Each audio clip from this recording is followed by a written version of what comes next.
Look at this. There's your long ball. Stretch, stretch, stretch. You can put it on the board. Yes. Yes. The other guys will never live this one down. Okay, guys, we are back. We had some audio difficulties here, so Adam and Jeff, everybody can hear you clear now. So we're gonna keep going here. We're gonna continue the schedule, and then next week we promise we'll have everything cleared out of the way as far as everybody in the audience can hear Adam and Jeff sounding clear. So okay, so we're gonna go ahead. We're gonna start talking about the next matchups coming up before next Friday's show. We have Edwin Jackson taking the number 2 spot in the rotation. I think it's kind of a scheduling problem, and I think it was kind of a problem because Gavin Floyd, and you don't know what you're going to get out of him. I think you kind of know the worst you're going to get out of Edwin Jackson, and this is a big year for Gavin Floyd, I think, to find out, is he going to be a top 3 starter or a bottom 3 starter. So with Edwin Jackson, I'm comfortable with him. I'm comfortable with the guy coming out. I think he's going to have a good year. He's a Scott Boras client, so we're not going to have the best chances in the world to re-signing him. And even then, I don't know if the guy's going to want $10 million or $9 million. I don't even know if I want to sign an Edwin Jackson. What kind of year are you guys expecting out of Ejax? It's going to be a big year for Edwin Jackson. Contract year. Cooper's fixed him. Forget him. Don't look back. He's got to split on the gas pedal. I predict 25 wins easy for Edwin Jackson. Wow, you guys are way more up on this pitching staff than I am. The pitching staff is what worries me most, and Edwin Jackson worries me. Just because the small sample size, frankly. And, yeah, he started off really well. He tailed off a little at the end of last year, and I'm a little worried about that. He tailed off a little bit at last year, but the year before, he killed it in 2009 for the Tigers, right? So he's kind of already somewhat proven. I mean, he had a little bit of a down year, but when he came back, he was reminiscent of what he did just the previous year.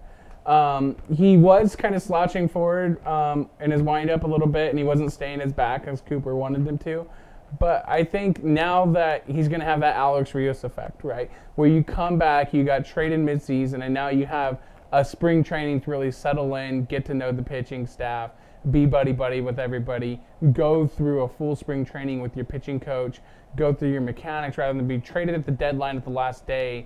Not saying whether you're going to fly to me, the team, or fly to somewhere else because we might trade you right away. That kind of has an effect on a person. And then coming into a staff that's trying to come to the pennant race, even if Ozzie tells you no pressure on you, you're going to have pressure. They just traded for you. They traded their top pitching prospect for you. There's going to be pressure. And I think that's the same pressure that Alex Rios felt when he came over in 2009. And it's the same pressure Edwin Jackson felt when he came over in 2010. I think he's going to have a bounce-back year. I don't think anywhere near 20 wins. But I think he's going to be a great number 5 starter. Because really, I mean, he's really a number 5 starter. I think Gavin Floyd's far better pitcher than him. I think he's going to be great. He's going to have an ERA in the 3s. I don't think any of our pitchers are going to have ERAs in the 4s. I think Edwin Jackson's going to be great. I think once you go and you look towards the prospects of a playoff pitching rotation, we're not going to have 5 pitchers. Having Edwin Jackson out of that bullpen coming out, throwing as hard as he does, and having him fresh out of the bullpen is a huge advantage versus if you're facing the Yankees or you're facing the Angels or you're facing the Texas Rangers, you're going to have a huge advantage having Edwin Jackson being your 5th starting pitcher. Are you talking about the postseason already? Really?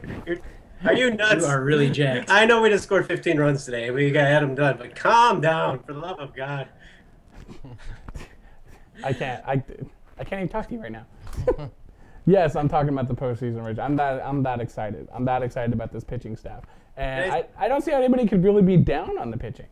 I think we have a great bullpen and a top bullpen and a top pitching rotation and a top 3, pitching, combined pitching, starting pitching and bullpen in the league.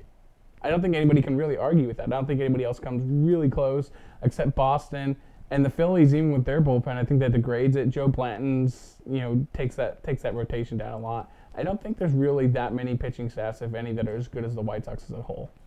Well, but the scary thing about bullpens is you never know when a bullpen's going to completely screw over your entire season. And it's happened to the White Sox in the recent past. I mean, they've had problems in 06 and 07 with their bullpen, and it really can throw a wrench into your whole season when the bullpen consistently gives up runs late in games and blows games that you should have won. And I can never have any confidence in a single bullpen to say I feel good about this bullpen. When the Sox signed all those flamethrowers that were in the 90s, that was like the best bullpen going for 3 months. You mean you didn't like Mike McDougal? Right. 1 month. But that stuff falls apart, and the bullpens go up and down. And I have no confidence in saying this early that the bullpen's going to be great. You don't know. Nobody knows. Bullpens are such a question mark. I think Kenny Williams, more than anybody else, can tell you he doesn't know what the hell's going to happen with the bullpen. You just take your best educated guess, and you roll the dice on a guy like Will Omen, and you hope it works out. I agree with all those statements. I think, fine, let me rephrase it. I'm as confident as I can be in a bullpen right now. I'm confident in Thornton. I'm confident in Santos. I think that kid did great because he came and he totally took the spotlight from Chris Sale totally took the spotlight from Sergio Santos. Yeah. Everybody was high on Sergio Santos. All of a sudden, here comes a younger kid, his first year as well, and pitches an ERA in the sub-2s, right? And everybody forgot about Sergio Santos pitching an ERA in sub-3s, and he's a converted shortstop. So I think having him not having to be in the setup role does wonders for him, right? Not having to worry about jumping into that setup role, because I thought Sergio Santos was going to have to jump into the setup role after last season. And now he's not. Now he can handle the 7th and the 6th with Jesse Crane. And I love that. And having Chris Sale going to be in the setup role and having Matt Thornton as a closer, I'm super confident in that bullpen. I think you don't really have a strong personality in there. They're all going to get along. And they're young, they're healthy. You're not going to have arm issues with Santos. You're not going to have arm issues with Chris Sale. And Jesse Crane's off a big season. Matt Thornton's off a big season. I don't think there's a lot to be concerned about except for Will Omen. Yes. Well, and Sergio, God bless him, he was great last year, and I, hope he matches it last year. But he's got to show me. I'm just gonna assume that Sergio's gonna be able to repeat like he did last year. I mean, the guy was, pitching for the first time in his career full season last year, and I got some concerns about, the arm strength and his arm being able to hold up after doing all that for the first time last year as a pitcher. So, hopefully he can do it. That's my hope. But I'm not going to be surprised if he has a setback. So okay, who do you guys like in our bullpen? Because it seems we can't find one person. No, I like Sergio. I like from what I know of all the guys, I like them, and I think they were good moves, and I think they made the right moves. But bullpens, I don't trust, just in general, and they have to prove it, and they have to do it over the course of a whole season. Even that 05 bullpen.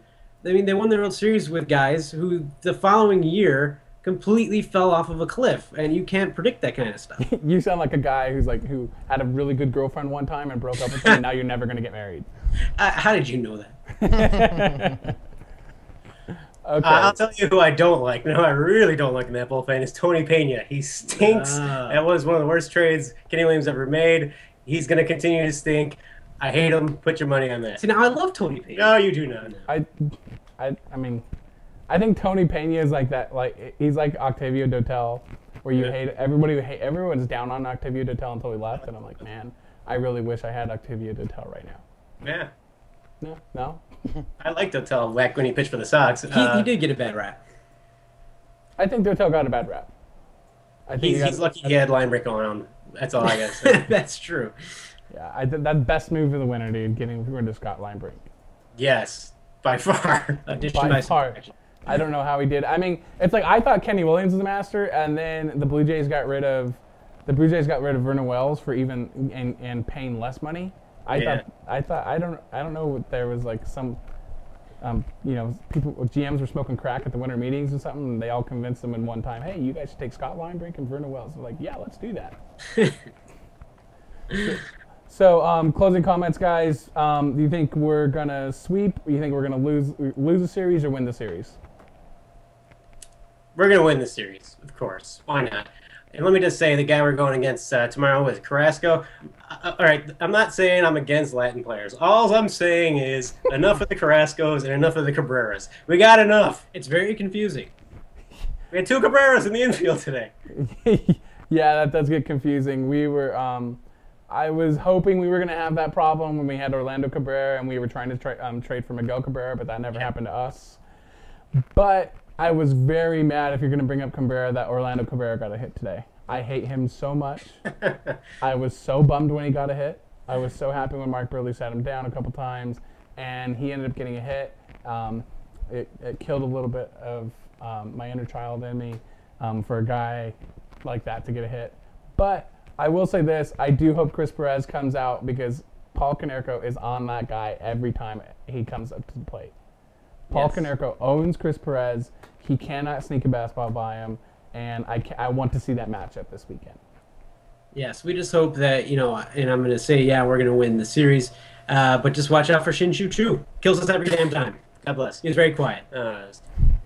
Yeah, maybe, and hopefully he doesn't have to go to he's supposed to be going to like the Army or something like that. There was a big issue with that, right? Yeah, I think he got out of it. But he got out of it. Okay, good for that guy. I thought so. I'd be so bummed to have to go fight for Korea and leave like Major League Baseball to go fight for Korea.